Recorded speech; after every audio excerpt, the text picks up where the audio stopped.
or Mexican pilots participating in the liberation of the Philippines. Events in Asia also saw strange alliances and even stranger enmities.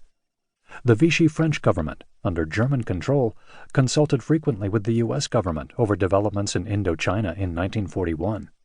And in the same year, French forces in Laos and Cambodia found themselves involved in a brief, brutal border war with Thailand. Just as a deeper understanding of World War II in Asia is gained by involving a wider range of actors than usual, it also makes sense to expand the period under review. This volume, the first in a series of 3, does not begin on December 7, 1941. It ends on that day. To appreciate the deep animosities that drove the immensely destructive war and cost the lives of millions of people, soldiers and civilians alike, it is necessary to go decades, indeed centuries back in time. First and foremost, it is important to explore the strange love-hate relationship between East Asia's 2 oldest civilizations, China and Japan, and how it was conditioned by shifting geopolitical winds, most crucially, the arrival of the Western powers from about 1600. It is a history whose earliest beginnings can be traced to the time when Europe was mired in the Dark Ages, or even further back, to the time when 2 great empires ruled much of the known world, the Roman in the West and the Chinese in the East. It is also a history which has still not ended. 3 generations after World War II, many of the rivalries that led to bloodshed on the beaches of Micronesia, in the jungles of Malaya, and the villages of Manchuria are still alive. This trilogy is written in the firm conviction that a better understanding of the past will contribute to a more dispassionate and level-headed approach to the problems of our present age. Chapter 1. Ancient Foes: China, Japan, and Asia until 1931.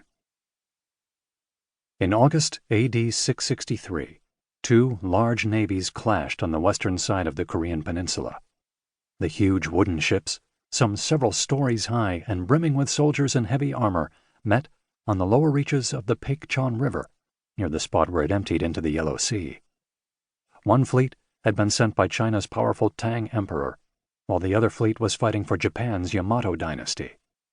They were supporting rival kingdoms in Korea, and this was their final showdown.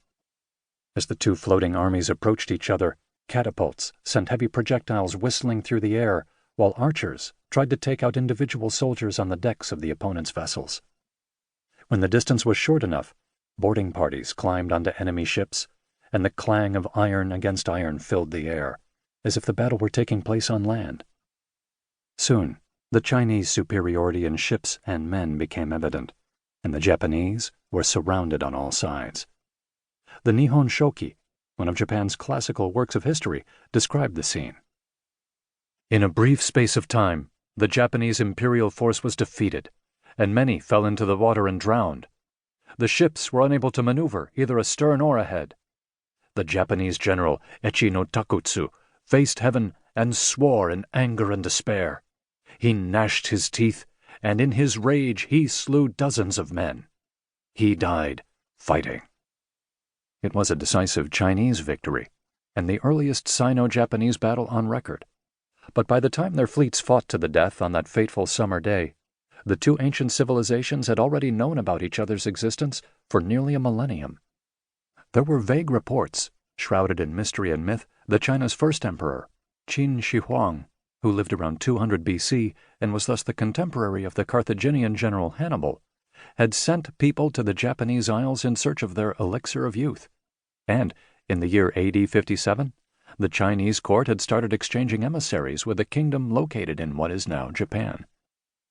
Right from the earliest times, China jealously defended its position as the proud center of the known world, or, as its people said, all under heaven. Japan sometimes seemed to forget this, signaling that it lacked an understanding of its own position in the hierarchy of states. In the early 7th century, a Japanese prince, acting on behalf of the imperial court, infuriated China by dispatching a message suggesting equivalence between the 2 civilizations. The emperor of the land where the sun rises sends a letter to the emperor of the land where the sun sets.